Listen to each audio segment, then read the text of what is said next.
आप तय तक जाए ना, आप भी तो खोजी पत्रकार हो, तय तक जाइए। मैं आपको स्टेटमेंट करता हूं कि एक भी केस हमने बंद नहीं। पर सर उसका दूसरा यह है कि उस तरीके से एक्टिवली आपने परसू भी तो नहीं किया, जैसे जब अगर वो विपक्ष में है तो हर रोज ईडी का समन आ रहा है। चार्जशीट कोर्ट के सामने है, कोर्ट को अब केस चलाना है, परसू क्या करना है। कोर्ट हमारे कहने से नहीं चलती है। नहीं तो इन्वेस्टिगेटिव एजेंसी तो उस जोश से नहीं लड़ती जब विपक्ष में होता है समन समन समन, ऐसा आप मानते। नमस्कार दोस्तों, क्या पीएम मोदी को हारता देख अब गोदी मीडिया ने अपना पाला बदल लिया है?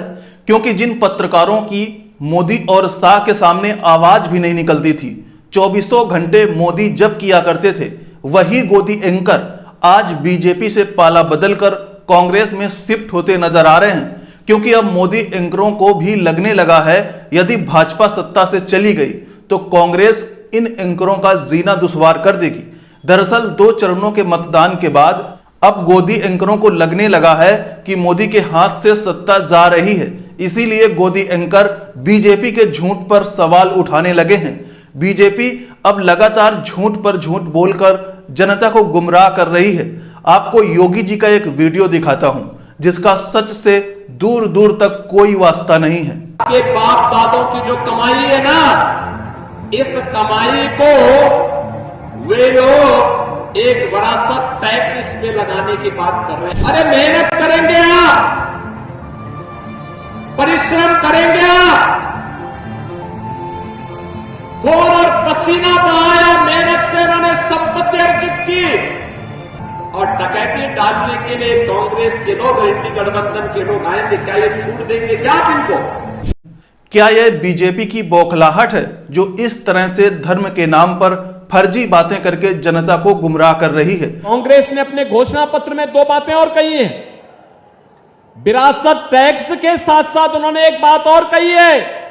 उन्होंने कहा है अल्पसंख्यकों को उनकी पसंद की खाने की स्वतंत्रता देंगे, यानी वह गौकसी कराने का खुली छूट देंगे। क्या आप गौकसी को छूट देंगे क्या? अरे इन बेशरम लोगों को देखो ना, भारत की आस्था के साथ कैसे खिलवाड़ कर रहे हैं। कह रहे हैं उनको खुली छूट देंगे।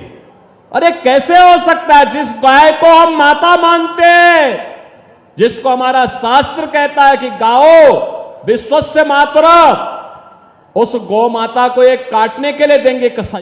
सुधीर चौधरी ने जेपी नड्डा को कांग्रेस का मैनिफेस्टो दिखाकर सवाल पूछा कि भाजपा जनता को जिस तरह से गुमराह कर रही है कि कांग्रेस मुसलमानों को आरक्षण देगी, कांग्रेस शरिया कानून लागू कर देगी, कांग्रेस गौकसी की छूट देगी, कांग्रेस संपत्ति टैक्स लगाएगी, इस तरह की कोई भी बातें कांग्रेस के मैनिफेस्टो में तो नहीं लिखी हैं। तो फिर बीजेपी वाले इस तरह की मनगढ़ंत कहानी कहां से बनाकर जनता को गुमराह करते हैं? इस पर जेपी नड्डा की सिट्टी गुल हो गई। तक उन्होंने कभी इस तरह का कोई बयान नहीं दिया, मुसलमानों को लेकर नाम लेकर उन्होंने कभी ऐसे कॉल आउट नहीं किया।